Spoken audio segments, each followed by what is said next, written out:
Un periódico cerrado sin juicio. Unos hombres inocentes que fueron torturados y acusados de pertenecer a una banda terrorista.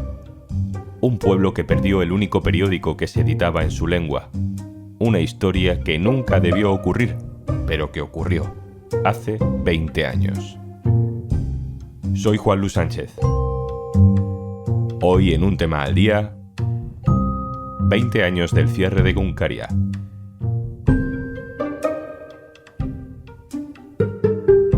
Una cosa antes de empezar. Hola, Juanjo de Podimo, otra vez por aquí. Oye, ¿todavía no has probado nuestra aplicación Podimo? Entra en podimo.es/aldía porque te regalamos 60 días gratis. 2 meses gratis para escuchar los mejores podcasts y audiolibros. En Podimo. Yo entonces vivía solo, cené y me acosté y a eso de la 1 de la mañana oí un golpe en la puerta. Abra la Guardia Civil, estaba en pijama, nada más abrí la puerta me dijeron que me diera media vuelta, me apuntaron con una pistola a la altura de la cabeza, me esposaron y procedieron a un registro de 5 horas en mi casa. Y de allí me llevaron unos coches hasta la sede del diario Egunkaria, que está en Andoain, a unos 12 kilómetros de Tolosa.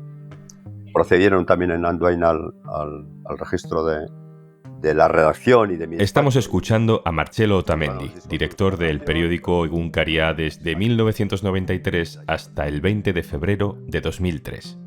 Egunkaria significa, por cierto, el diario en euskera. El nombre completo en realidad es Euskaldunon Egunkaria, el diario de los que hablan euskera.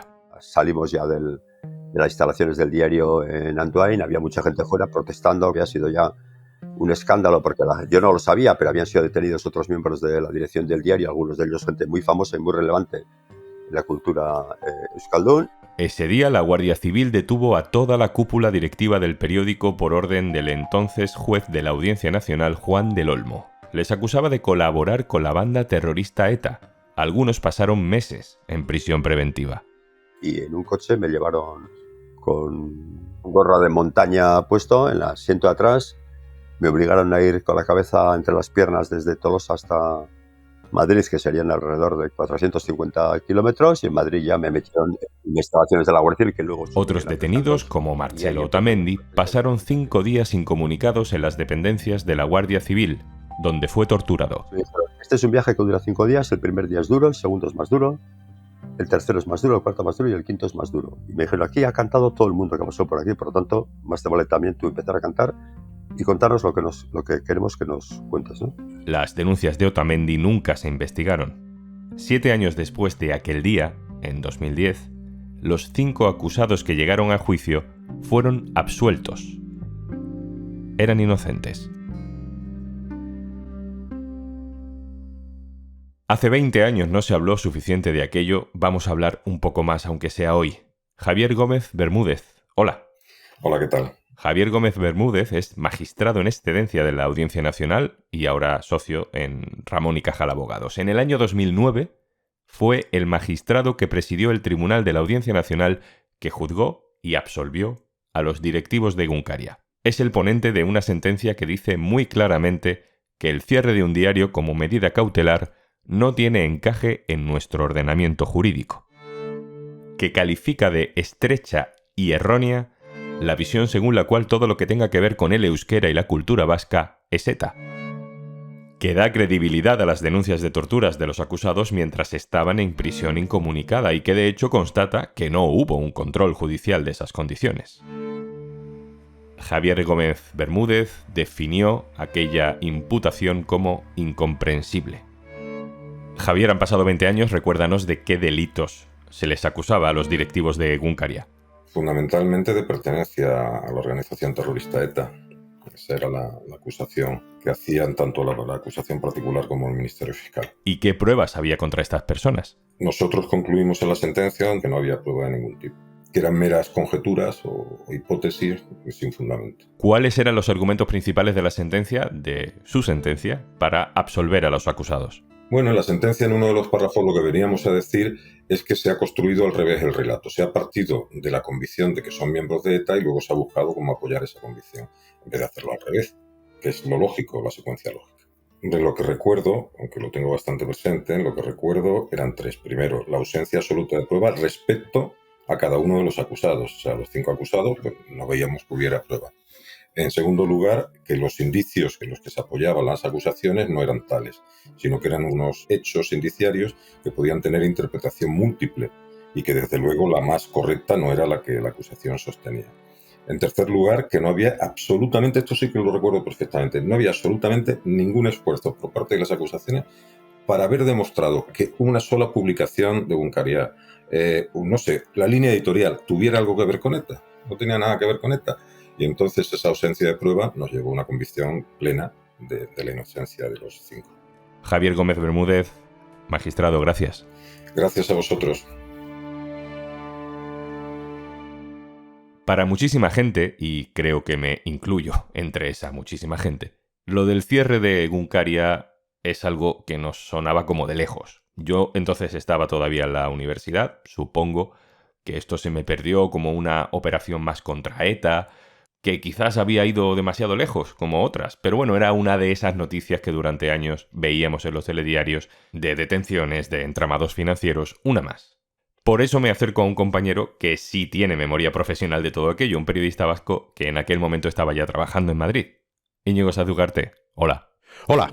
Es relevante saber cómo nació Egunkaria, ¿no? Bueno, es una iniciativa que surge del mundo cultural vasco, del mundo cultural que se expresa en euskera, y que recibió apoyo de distintas personas, distintos colectivos, gente que se dedicaba a la enseñanza, a la literatura, al teatro. Y luego, bueno, realmente no había detrás un grupo empresarial fuerte ni político, ¿no? Ya existía en Euskadi entonces una radio y una televisión autonómica en euskera, públicas, pero Egunkaria era un poco la idea de que eso también debía llegar dentro de la información a la palabra escrita. La cosa empezó con la emisión de participaciones y luego acciones para que la gente contribuyera. Y en el caso de Egunkaria, pues creo que fueron decenas de miles de personas, quizás hasta 90.000, las que hicieron contribuciones para sacar un periódico que en sus primeras ediciones tenía un número de páginas inferior al normal porque había salido con bastante poco dinero, ¿no? Era el típico medio que no sabían si iba a obtener una supervivencia larga y corta, un poco como ocurre con todos los periódicos, pero también en este caso porque el colectivo al que se refería, la gente que entiende y lee en euskera, pues era inferior al 50%, por ejemplo. A mí me tuvieron de pie durante 3 días con una celda iluminada, con la cara pegada a 15 centímetros de una pared.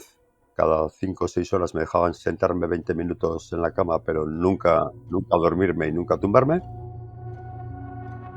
El primer día empezó con unas flexiones, vestido, flexiones desnudo, y luego me colocaron 2 veces la bolsa. Cualquier forense dirá que es un plástico que tiene un punto rígido, pero también que se adapta muy bien a tus facciones, de tal manera que la sensación de vacío es inmediata, porque te pones a respirar y tú mismo te ahogas con el plástico, y eso me lo hicieron 2 veces.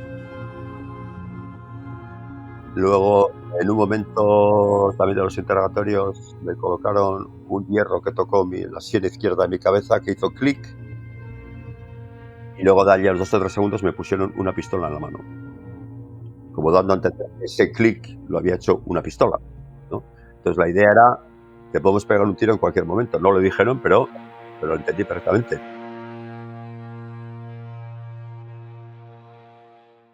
Íñigo, ¿cómo explicamos que en una democracia donde la libertad de expresión y el derecho a la información son pilares fundamentales, se pueda cerrar un periódico de forma cautelar, es decir, por si acaso, antes de juicio? Quizá el contexto político de la época lo favoreció. Quizá una década antes esto no se hubiera producido, ni tampoco una década después. Muchos testimonios han destacado que la Guardia Civil intentó convencer al juez Baltasar Garzón de que actuara contra el diario Egunkaria en un momento dado. Y Garzón lo rechazó por razones que desconozco, quizá porque las pruebas probablemente no eran muy sólidas. Pero luego la Guardia Civil fue con el mismo cuento, con la misma historia, con los mismos papeles, a otro juez de instrucción de la Audiencia Nacional, Juan del Olmo, y le convenció de que era posible, de que era factible, por tanto legal, cerrar el periódico. Y la Guardia Civil tuvo éxito al convencer a un juez y no convencer a otro. Es cierto que el contexto político de la época favorecía las medidas más radicales contra el terrorismo. Unos años antes ETA había empezado a asesinar a cargos electos, fundamentalmente del Partido Popular y del Partido Socialista de Euskadi. Y lo que hizo fue radicalizar todas las posiciones. Y eso hizo que tanto fuera del País Vasco como en algunos sectores dentro del propio País Vasco se aceptara esa idea de que era posible cerrar un periódico casi manu militari por una intervención policial y por la cobertura jurídica que da un juez que sencillamente condenó a muerte a ese periódico sin posibilidad de que pudiera defenderse, ¿no? Íñigo, tú eres vasco, pero ya trabajabas en Madrid en ese momento. ¿Qué recuerdas del ambiente político y periodístico a tu alrededor? Lo peor que se escuchó en los medios de comunicación en esos días es que los tertulianos, los periodistas que intervenían en la radio, abandonaban cualquier idea favorable a la presunción de inocencia, a dejar, a esperar a que los tribunales actúen. Como ocurre en las dictaduras, se consideraba que los detenidos eran culpables, tenían que ser culpables por el hecho de que habían sido detenidos por las fuerzas de seguridad, ¿no? En Euskadi se ha desmantelado o están desmantelando a estas horas el aparato de captación de la banda criminal ETA, el diario Egunkaria. No sé si sueles leer este panfleto. Se mintió de forma descarada al copiarse esa versión policial. Recuerdo que Luis del Olmo llamó al periódico aparato de captación de ETA. Se burlaban de las denuncias de torturas. Se decía, como decía Isabel Durán, que había pruebas concluyentes de que financiaba a ETA. La realidad es que ese medio de comunicación estaba dirigido por ETA, se había nombrado por parte de la banda terrorista al director de turno. Hay pruebas absolutamente concluyentes de que ese medio de comunicación, su empresa editora, financiaba a ETA. Y por último, bueno, uno de los más agresivos fue una persona que había sido amenazada por ETA, que era José María Calleja, que sencillamente le llamó a Otamendi, al director de Egunkaria, un etarra en comisión de servicios, ¿no? En esos momentos, la presunción de inocencia, un elemento esencial en una democracia, se consideraba poco menos que complicidad con una organización terrorista, porque desde el momento en que los detenidos eran arrestados ya se les consideraba culpables. Íñigo Sáez Ugarte, compañero, gracias. Gracias a ti. Este clima de condena sin juicio, esto de eres culpable mientras no demuestres lo contrario, no era solo una cosa de tertulias de radio o de televisión. Así fue recibido el cantante vasco Fermín Muguruza en una entrega de premios en Madrid. Quiero denunciar en estos momentos de guerra global el cierre por las armas de un periódico, el único que teníamos en euskera, en lengua vasca, que era un instrumento, el único instrumento que teníamos los vascos para difundir nuestra música. Este premio de Amaia Zubiría, mío, y también Benito del Chundi, para los trabajadores de Egunkaria, para nuestro único periódico en euskera y para su director, Marcelo Tamendi, que está aquí con nosotros. Eskerrik asko, Egunkaria aurrera. Mientras esto ocurría en Madrid, en Euskadi se veían manifestaciones multitudinarias para protestar contra el cierre del periódico.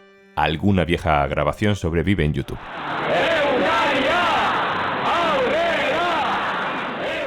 Marcelo Otamendi, el entonces director de Egunkaria, dirige hoy otro periódico, Berria. Berria es el sucesor de Egunkaria. Hola, Marcelo. Hola. Te hemos estado escuchando durante todo el episodio, pero te lo quiero preguntar directamente. ¿Cómo crees tú que se explica que se pudiera cerrar un periódico, aunque fuese de forma cautelar, en 2003 en España? El diario Egunkaria lo cierran simplemente para dar un aviso a los vascos. En el año 2000, 99, 2000, 2001 estaba ya en marcha el Plan Ibarretxe. El Estado veía que estaba dando unos movimientos muy importantes en el campo abertzale y campo independentista y decide dar un susto a la población. Y es, señores y señoras vascos, tengan cuidado con tanta autodeterminación y tanto independentismo. Nosotros estamos dispuestos a hacer cualquier cosa, como hicieron en Cataluña, para parar esto. Y entonces, claro, todo el mundo que podría esperar que viniera algo, porque ya estaba caldeando el ambiente, nadie esperó que fuera contra Egunkaria, porque Egunkaria era la niña de los ojos del mundo euskaldun. Y la única justificación es que el Estado quería dar un aviso, un susto gordo, nos utilizó a nosotros para eso, y luego que la Guardia Civil hacía al menos Audiencia Nacional, en algunos casos, lo que le daba la gana. Y tenemos un juez que se puso a firmar todos los informes que le pasó a la Guardia Civil. Así de sencillo. Un juez que tuvo una actitud absolutamente sumisa hacia las voluntades de la Guardia Civil, que estaba respondiendo a su vez a una iniciativa por parte de la inteligencia del Estado de mandar avisos.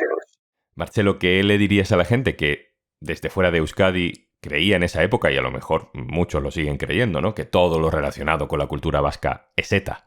O sea, confundir el mundo del euskera con el mundo de ETA es una cosa absolutamente simple que no tiene ninguna base real. Sería como decir, el mundo del castellano es un mundo monopolizado por Vox. Pues no, yo conozco mucha gente, afortunadamente en España, que habla castellano, lee en castellano, trabaja en medios de comunicación en castellano, hace operaciones quirúrgicas en castellano y dan clases de arquitectura en castellano y no son de Vox. Martxelo Otamendi, director del diario Egunkaria, hoy director del diario Berria. Muchísimas gracias. Eskerrik asko. Gracias a vosotros y a vosotras.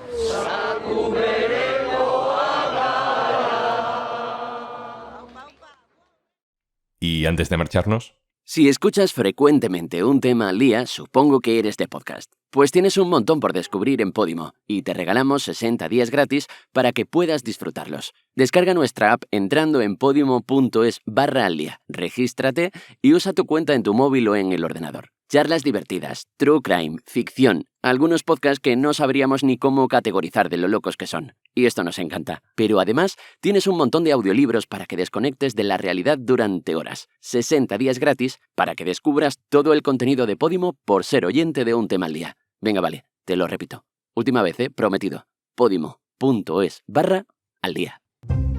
esto es Un Tema al Día, el podcast del diario.es. Si te gusta lo que hacemos, necesitamos tu apoyo. Hazte socio, hazte socia en eldiario.es/socio. Este podcast lo producen Carmen Ibáñez, Marcos García Santonja e Izaskun Pérez. El montaje es de Pedro Nogales. Yo soy Juan Luis Sánchez.